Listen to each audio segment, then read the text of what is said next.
আতিনা ফি দারে দুনিয়া না হাসান আতিনা ফি দারে উকবা না হাসান ইয়া গিয়াসাল মুস্তাগীসিন হদিনা লফতিখারা বিল উলুমে ওয়াল গিনা।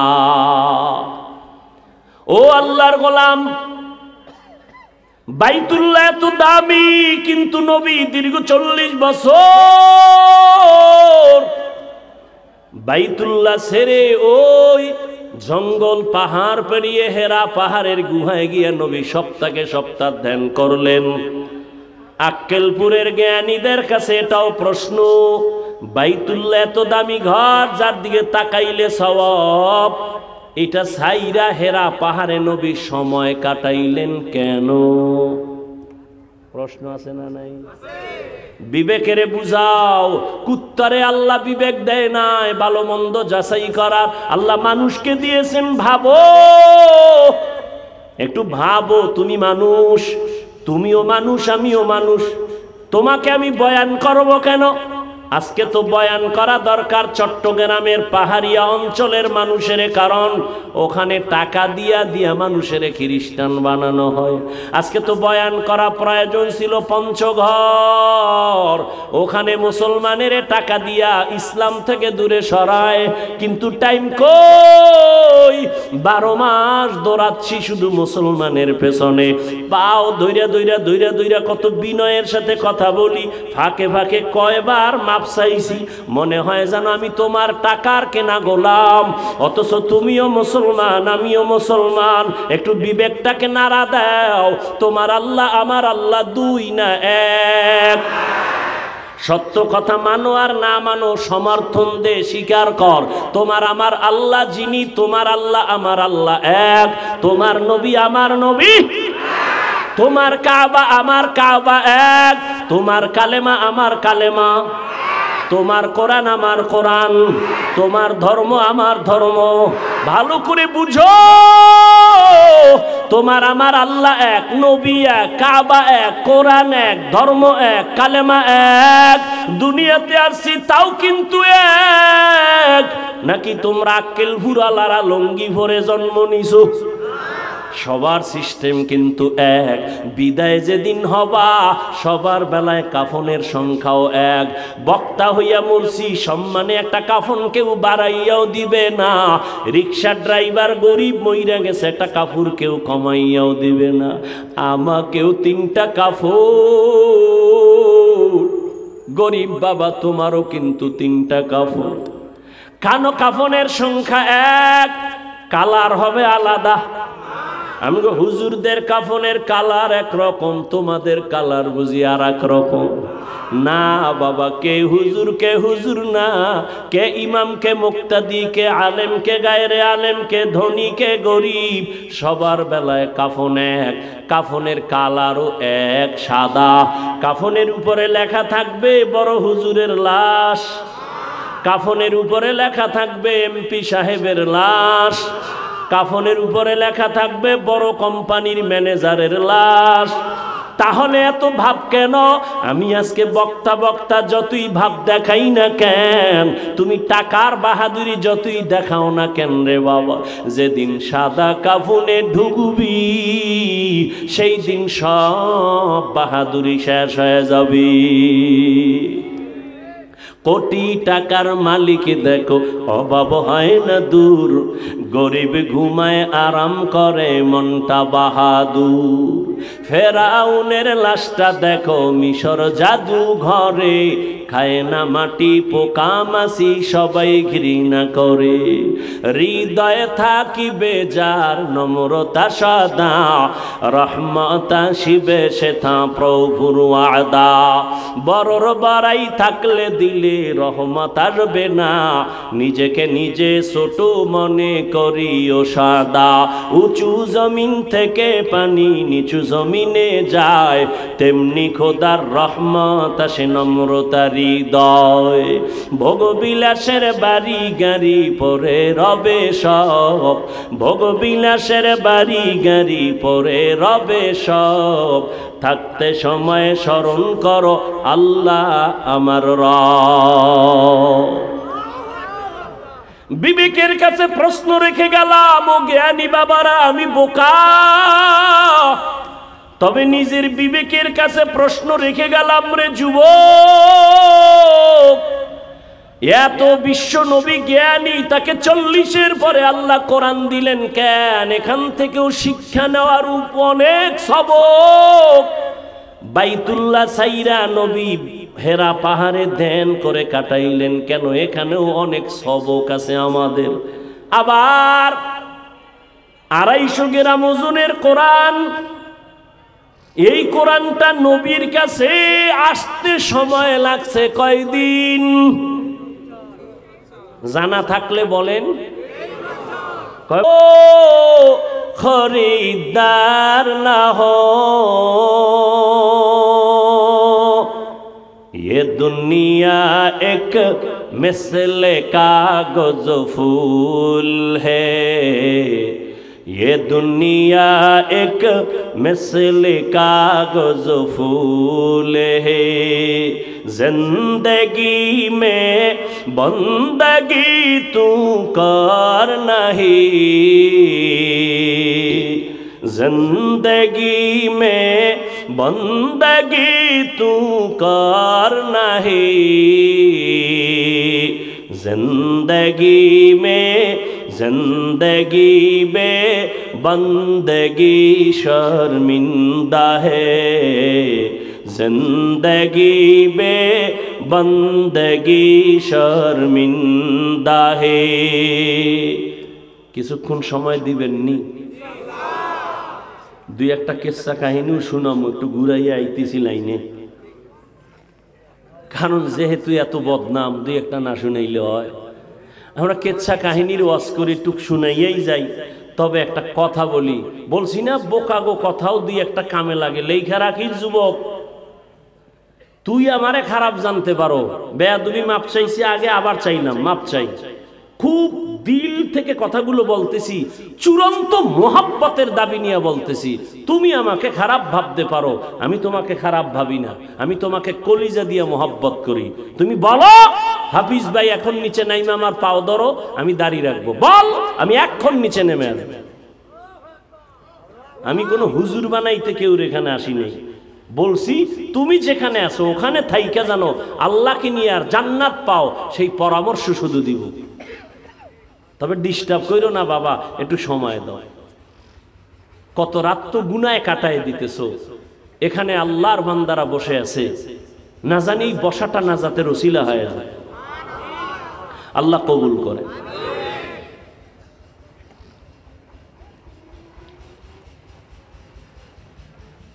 রহমতের নবী বলেন একদল জান্নাতি। সাহাবায়ে কেরামের প্রশ্ন, যেই দলটা জান্নাতি তাদের পরিচয়টা কি?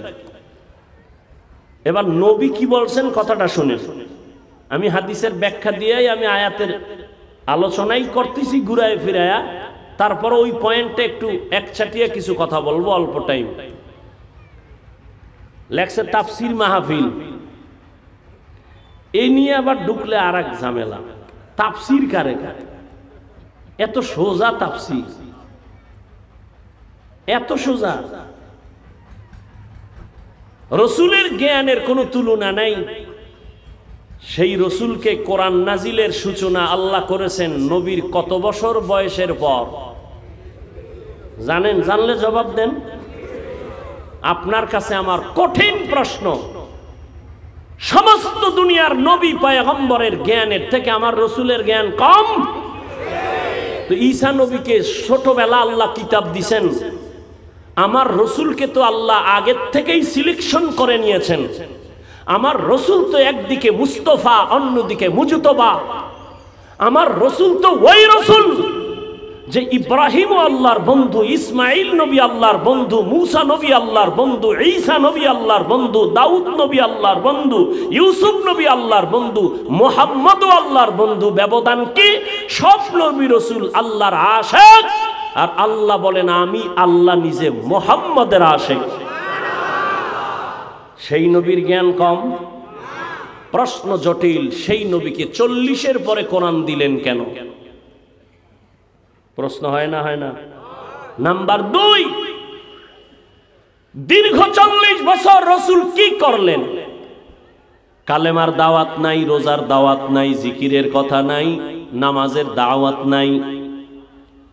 দীর্ঘ 40 বছর রহমতের নবী বাইতুল্লাহ থেকে একটু হেঁটে হেঁটে কিছু দূর হেরা পাহাড়, ওই পাহাড়ের উপরে উঠিয়া ভেতরে একটা গর্তের মধ্যে বসে বসে আল্লাহর ধ্যানে সময় কাটাচ্ছেন।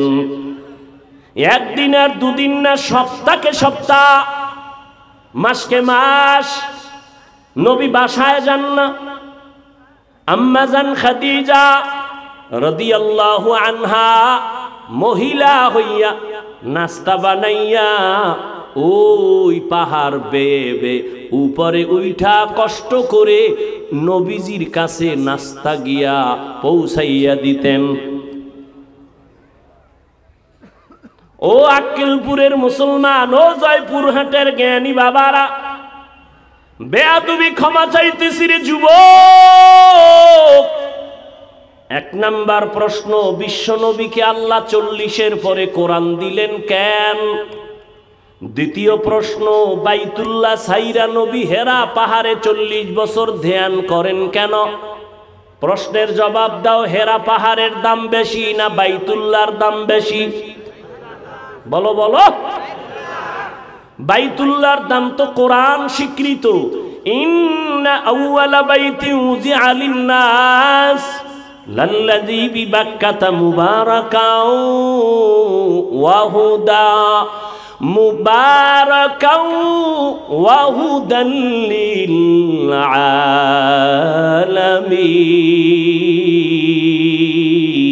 আলামিন। কালামে জিন্দা কুরআনে হাকিম হিকমতে উলায়াজালাসতো কাদিম। আল্লাহর ঘরের দাম তো তুলনাই হবে না। জমিনে যত মসজিদ, এগুলো কার ঘর? সব আল্লাহর ঘর। টাঙ্গাইলে যাবেন, ওখানে কত গম্বুজের দামি পাথর দিয়া মসজিদ বানাইছে। অর্ধুলাঙ্গ নারীরাও গিয়া ছবি তুলতে যায়, আজান হয় কপাল পোড়া, নামাজ পড়ে না। কথা কয় না? বাইতুল মোকাররম বাংলাদেশের জাতীয় মসজিদ, এটাও আল্লাহর ঘর। আক্কেলপুরের গ্রামে একটা খের দিয়া মসজিদ বানাইছে, এটাও কার ঘর? কিন্তু এই ঘরগুলোর একটারও এই পরিমাণ সম্মান নাই বাইতুল্লাহর যেই পরিমাণ সম্মান। বাইতুল্লাহর এত দাম। বাইতুল মোকাররম ওই টাঙ্গাইলের গম্বুজওয়ালা মসজিদ, আমাদের বরিশাল একটা মসজিদ আছে, সেখানেও বড় দামি মানুষরা দেখতে যায়। সারাদিন যদি তাকায় থাকবে, একটা নেক আমল নামায় আসবে না। আর বাইতুল্লাহ এমন দামি ঘর, যতক্ষণ তাকায় থাকবে অনবরত সওয়াব শুধু লেখা হবে। আরো আসতে বলেন। মাইকলা কই? মাইকলা কই? ঘুমায় ঘুমায় কই? এই ঘুমাও, ভলিউম বাড়া।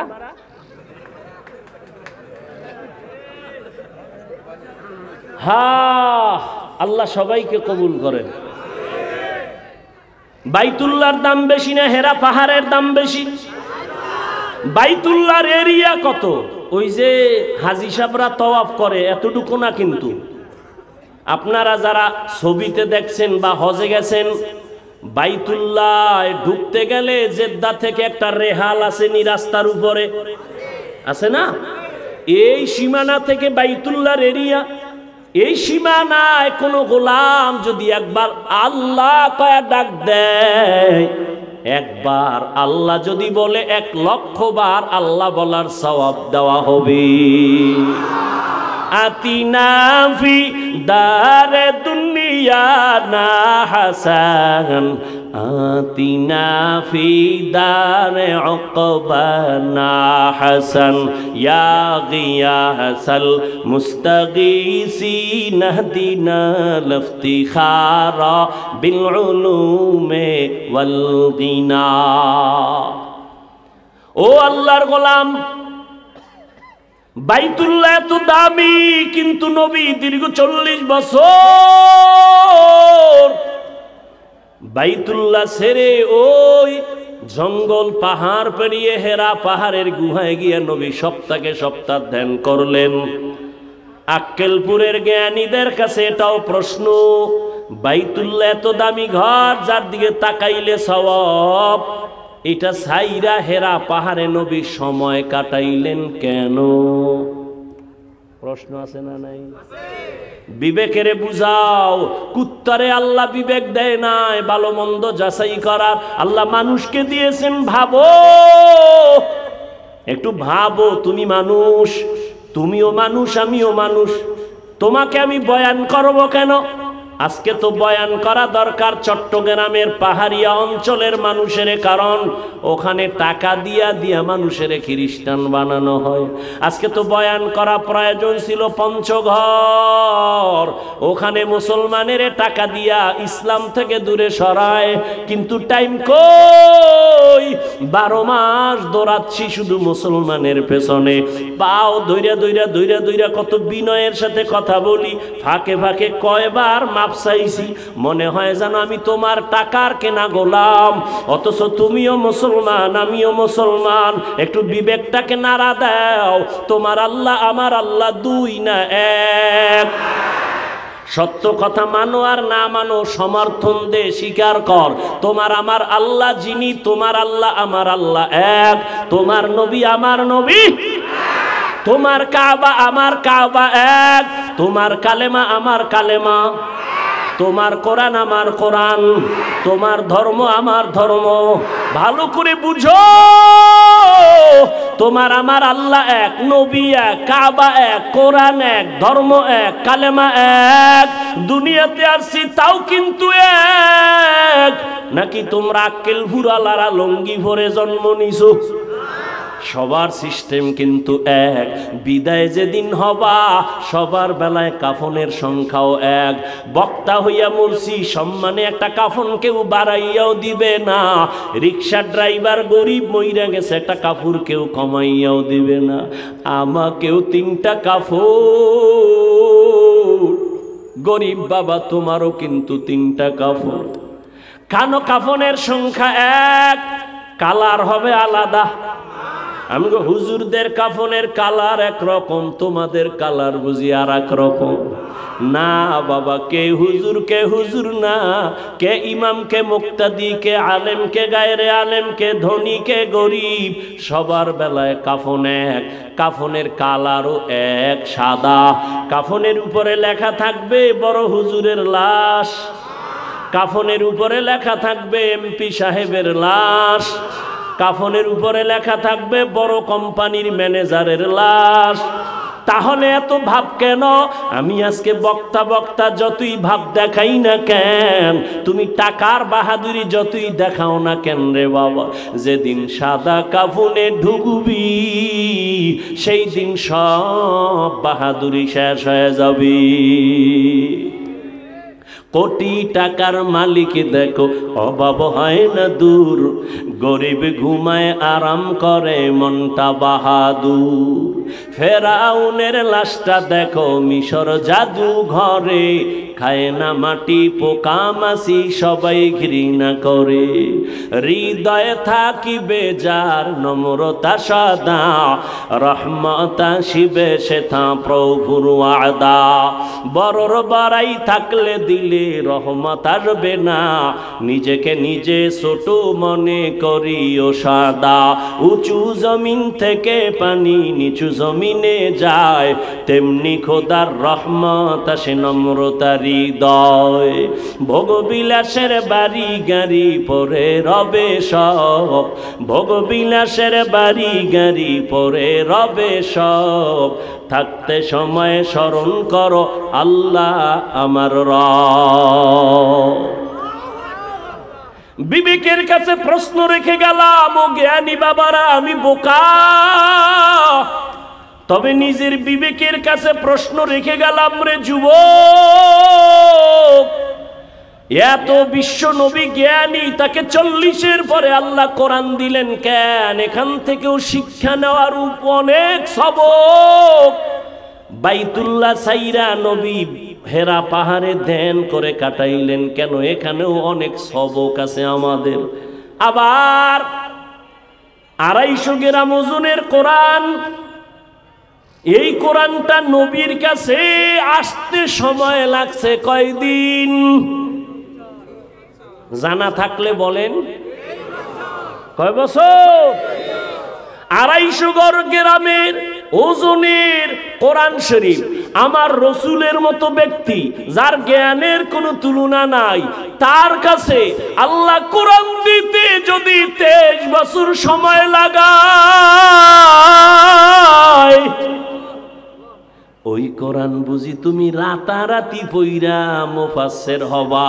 মিথ্যা কথা, ধোঁকা ছাড়া কিছুই না। আল্লাহ হেদায়েত দান করুন। কষ্ট হইতেছে?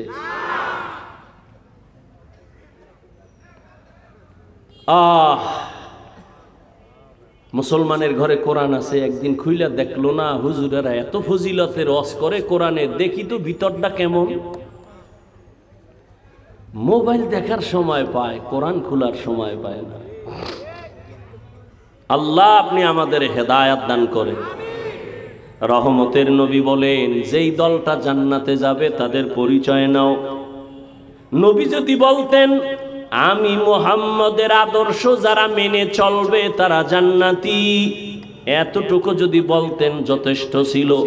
কিন্তু নবী কি বলছেন?